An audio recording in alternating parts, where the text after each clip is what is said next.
Assalamualaikum warahmatullahi wabarakatuh.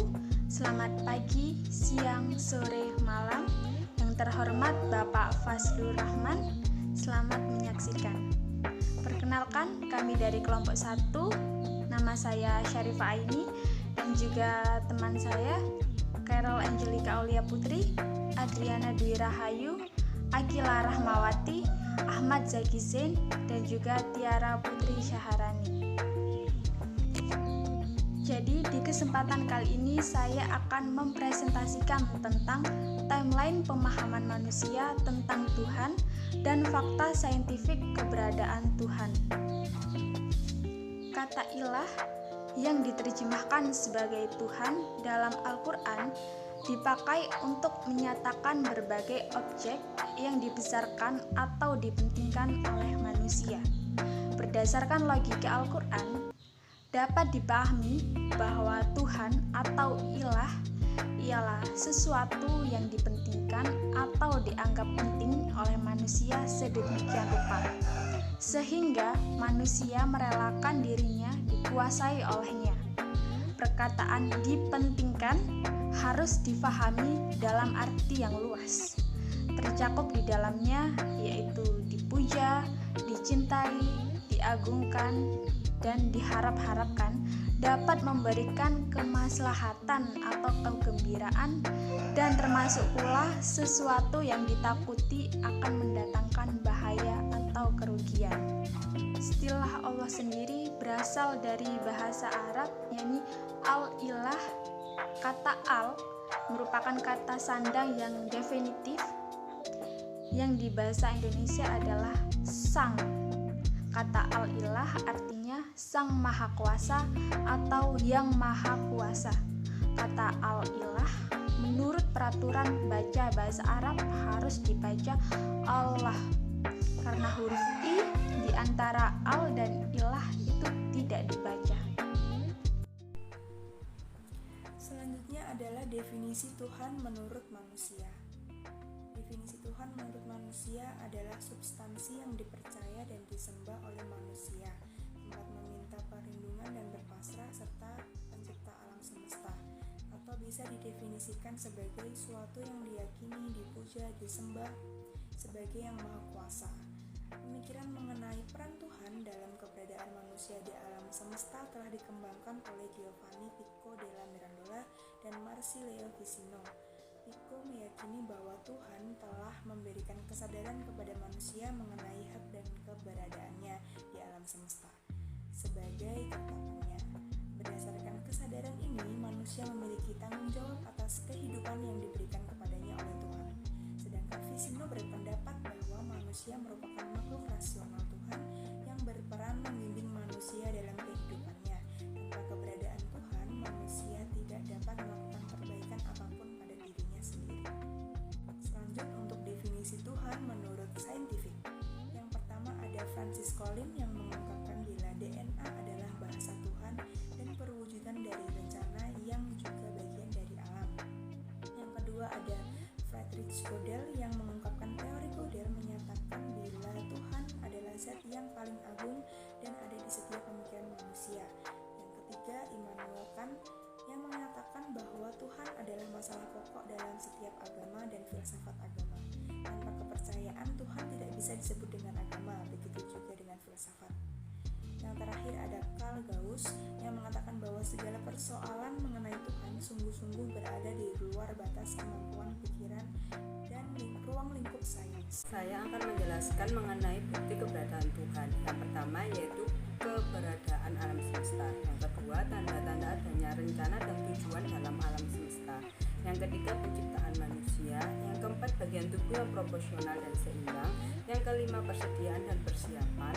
Yang keenam, kesesuaian unsur-unsur dengan kebutuhan makhluk hidup. Yang ketujuh, susunan alam semesta. Yang kedelapan, misteri kehidupan. 9, insting binatang. Dan yang terakhir, pikiran manusia. Saya di sini akan lebih lanjut menjelaskan tentang adanya rencana dan tujuan dalam penciptaan manusia. Tidak ada ciptaan manusia yang sebanding dalam hal kesempurnaan, ketetapan fungsi dan inovasi seperti bagian-bagian tubuh manusia. Misalnya, Mata yang digunakan sebagai alat penglihatan yang paling sempurna dalam hal penyesuaian terhadap aturan cahaya. Mata memiliki saraf yang langsung terhubung dengan otak dan sensitif terhadap cahaya dan warna.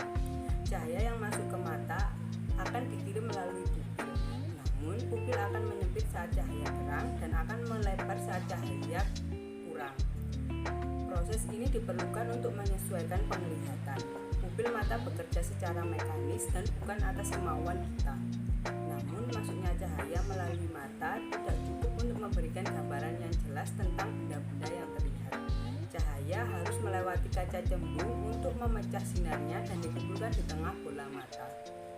Jika bagian tengah mata berwarna putih, maka ia akan memantulkan cahaya dan mengurangi pemandangan. Jadi, mata diciptakan dengan lapisan hitam untuk menerima cahaya. Selain itu, ada otot khusus yang ada di mata untuk mengendalikan penglihatan. Karena memusatkan perhatian pada hal yang dekat atau jauh, ini berfungsi dengan kecepatan yang menakjubkan. Semua ini menunjukkan nikmat Tuhan yang tiada bandingnya dalam mempersiapkan sarana agar tujuan yang diinginkan dapat diperoleh dengan cara di luar kemampuan manusia dan melebihi apapun yang akan dibuat oleh manusia. Selanjutnya saya akan menjelaskan mengenai bukti ciptaan Tuhan. Bukti ciptaan Tuhan di alam semesta ini tentunya sangat banyak. Saya akan menjelaskan 3 diantaranya, yaitu yang pertama adalah air. Air adalah salah satu perantara yang mengandung mineral-mineral dan zat makanan yang dibutuhkan oleh makhluk hidup. Kalau bukan karena air, niscaya tak ada kehidupan di permukaan bumi. Allah menyebut kata ma atau air dalam Al-Quran sebanyak 33 kali dalam bentuk nakirah dan 16 kali dalam bentuk ma'rifah.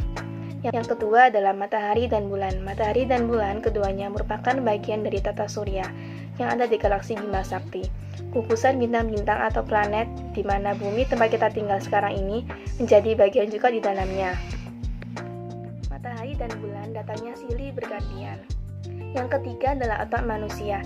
Setiap manusia disadari atau tidak, pasti dalam dirinya ada kecenderungan pengakuan terhadap adanya sesuatu di luar dirinya yang bersifat supranatural yang memiliki kekuatan dan mendominasi segala hal yang terjadi pada dirinya. Bahkan menurut ilmu pengetahuan, di dalam otak manusia terdapat good spot atau titik Tuhan. Selanjutnya saya akan membacakan bukti ciptaan Tuhan dalam Quran Surat Al-Baqarah ayat 164. A'udzu billahi minasyaitonir rajim. Bismillahirrahmanirrahim. Inna fi khalqis samawati wal ardi wa ikhtilafil laili wan nahar wal fulki allati tajri fil bahri bima yanfa'un nas wa ma anzalallahu minas samai mimma in fa'ahya bihil arda ba'da mautiha wa batha fiha min kulli dabbatin wa tasrifir riyahi was sahabil musakhkhari bainas samai wal ardi ayatil liqaumi ya'qilun, yang artinya sesungguhnya pada penciptaan langit dan bumi, pergantian malam dan siang, kapal yang berlayar di laut dengan muatan yang bermanfaat bagi manusia. Apa yang diturunkan Allah dari langit berupa air, lalu dengan dihidupkannya bumi setelah mati, dan dia terbarkan di dalamnya bermacam-macam binatang dan perkisaran angin dan awan yang dikendalikan antara langit dan bumi. Semua itu sungguh merupakan tanda-tanda kebesaran Allah bagi orang-orang yang mengerti.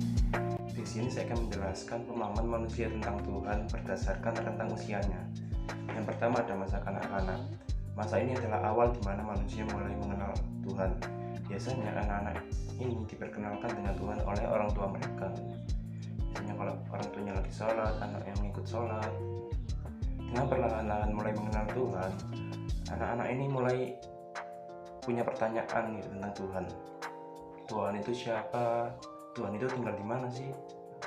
Mereka punya pertanyaan yang polos dengan imajinasi luas mereka. Yang kedua ada masa sekolah atau masa remaja.